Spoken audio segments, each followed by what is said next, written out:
Cette semaine, nous faisons la revue du coffret édition limitée du sabre laser de Marajade, tel qu'on a pu le voir dans les comic books de l'univers étendu.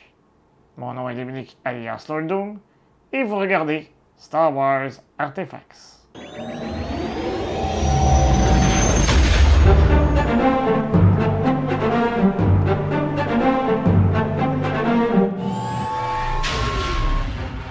Ce coffret fait partie d'une édition limitée à seulement 3500 exemplaires.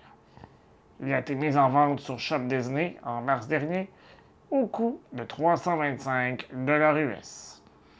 Il était également en vente dans les deux parcs Galaxy's Edge, plus précisément au Den of Antiquities de mon bon-ami Doc Ondar. Le coffret n'est plus disponible en ligne, mais il reste encore quelques exemplaires dans les deux parcs au moment de tourner cette revue.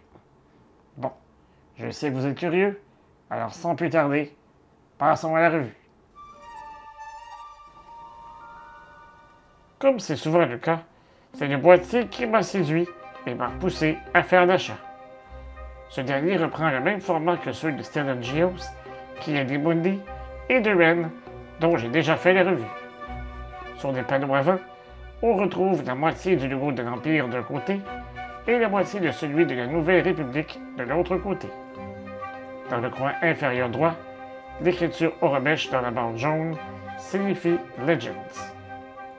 Sur le dessus et le dessous, on recrée l'illusion de caisson que l'on a vu si souvent dans l'univers Star Wars. Sur le côté gauche, l'écriture Aurebesh signifie The Emperor's Hand. Sur le côté droit, l'écriture Aurebesh signifie Jedi Master. Comme d'habitude, il faut déverrouiller les deux loquets de métal afin de découvrir ce qui se cache à l'intérieur.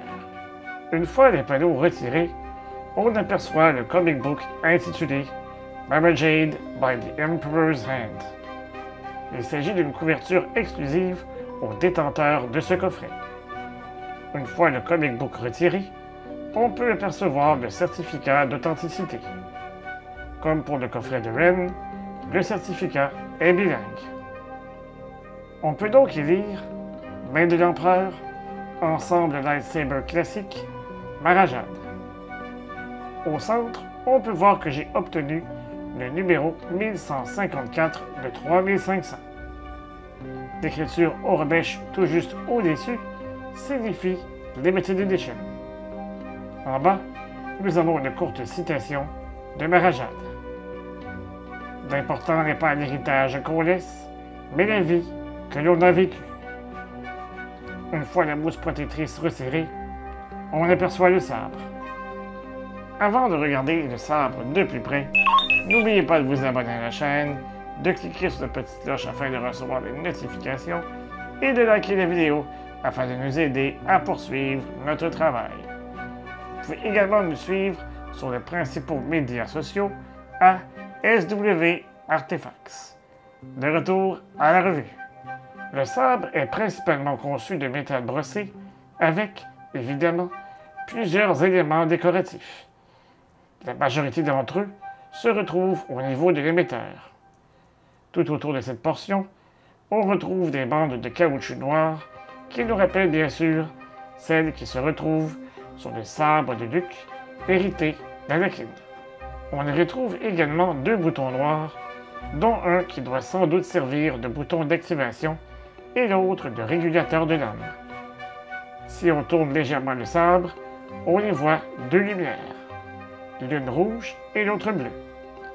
Malheureusement, les deux boutons et les deux lumières ne sont pas fonctionnels.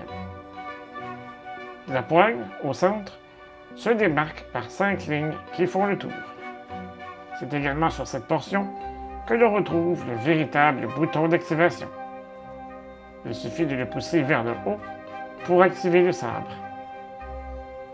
Le pommeau est constitué de bandes de métal verticales maintenues en place grâce à des rivets à chacune des extrémités.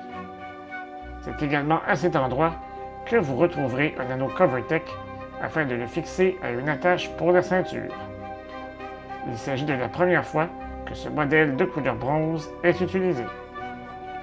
il faut dévisser l'extrémité du pommeau afin d'avoir accès au compartiment des piles. Il requiert 3 piles AAA. Le sabre de Marajade est seulement le deuxième sabre laser Legacy à posséder une lampe violette avec celui de Mace Windu. Une fois allumé, on entend les sons propres du sabre. Lorsque le sabre est secoué, la lame émet un flash jaune afin de simuler l'impact d'un blaster. Dans l'ensemble, le coffret édition limitée de Marajade est un super achat. La présentation du boîtier lui-même est impeccable et très in-universe. Le sabre est intéressant et fait un lien avec la trilogie originale grâce aux bandes de caoutchouc qui nous rappellent le bon vieux Graflex. La lame violette, pour sa part, lui procure également un bel effet de rareté. Et vous, que pensez-vous de ce coffret? Aimeriez-vous que Disney produise d'autres sabres de l'univers étendu? Dites-moi tout dans les commentaires. Si vous appréciez nos vidéos, vous pouvez peut-être nous offrir un merci ou super thanks afin de nous aider à vous présenter encore plus de contenu. D'ici là, je vous dis à bientôt et que la force soit avec vous à tout jamais.